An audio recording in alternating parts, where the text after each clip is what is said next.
প্রিয় শিক্ষার্থীরা, তোমরা সবাই কেমন আছো? আশা করি প্রত্যেকেই সৃষ্টিকর্তার কৃপায় অনেক ভালো আছো। তোমরা যারা এই চ্যানেলটিতে নতুন তারা অবশ্যই চ্যানেলটিকে সাবস্ক্রাইব করে সাথেই থাকো, যাতে করে পরবর্তীতে তোমাদের প্রতিটি বিষয়ের সমাধান ভিডিও দেওয়ার সাথে সাথেই তোমরা নোটিফিকেশনের মাধ্যমে খুব সহজেই ভিডিওগুলো পেতে পারো। এবার আমরা মূল ভিডিওতে যাই। 6 এর ক নাম্বার অঙ্কটি দেখো। ছক 1 এর অনুক্রমটি নিবিড়ভাবে পর্যবেক্ষণ করো, অতঃপর দশম চিত্রটি গঠন করে কয়েন সংখ্যা নির্ণয় করো। প্রথমে আমাদের ছক ক এর চিত্রটি খুব ভালোভাবে দেখতে হবে। এখানে চিত্রটি লক্ষ্য করে দেখতে পাচ্ছ, প্রথম চিত্রে একটি ফোঁটা দেওয়া আছে, দ্বিতীয় চিত্রে 3টি ফোঁটা দেওয়া আছে, তৃতীয় চিত্রে 6টি ফোঁটা দেওয়া আছে, অর্থাৎ এটা কয়েন, এই ফোঁটাগুলো দিয়ে কয়েন বুঝিয়েছে। চতুর্থ চিত্রে 10টি কয়েন দেওয়া আছে।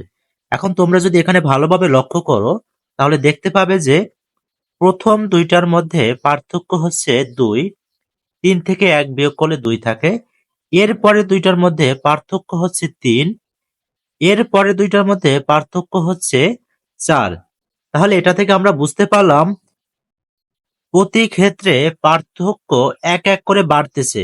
এখানে পার্থক্য ছিল 2, এর পরেরটায় পার্থক্য 3 হয়ে গেছে, অর্থাৎ 1 বেড়ে গেছে। এরপরেরটা 4 হয়ে গেছে, আগের থেকে 1 বেড়ে গেছে। তাহলে প্রতি ক্ষেত্রে পার্থক্য কিন্তু এক এক করে বাড়তে থাকে। এখন আমরা এই অঙ্কটির সমাধান দেখে নেই। ছক 1 এর অনুক্রমের চিত্রটি পর্যবেক্ষণ করি। প্রতিটি চিত্রে চিত্র সংখ্যার সমান সংখ্যক কয়েনের সারি আছে।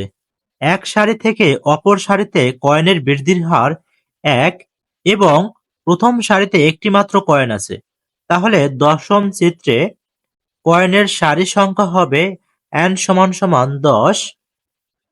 সারি থেকে সারিতে কয়েনের বৃদ্ধির হার বা সাধারণ অন্তর হবে কিন্তু অন। প্রথম সারিতে কয়েনের সংখ্যা a = অন।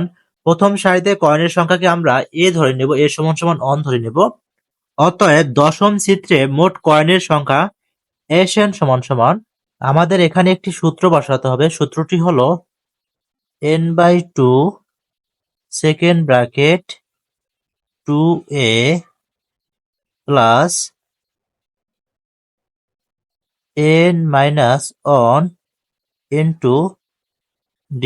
এই সূত্রটি বসাতে হবে, আর নিচে হবে 2n/2।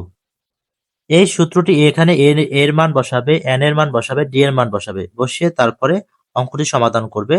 তাহলে দেখো এখানে সূত্রটি লেখা হলো, n এর মান হচ্ছে 10, যেহেতু এখানে 10টি সারির কথা বলছে।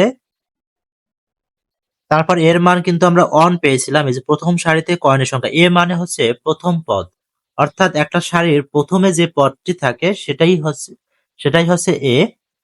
এরপরে n এর মান আমরা বসালাম, n এর মান হচ্ছে 10 আর d এর মান হচ্ছে অন। তাহলে এরপরে ক্যালকুলেট করে আমরা পাবো হলো 55। ফলে দশম পদ 55 এর জন্য চিত্রটি নিম্নরূপ হবে।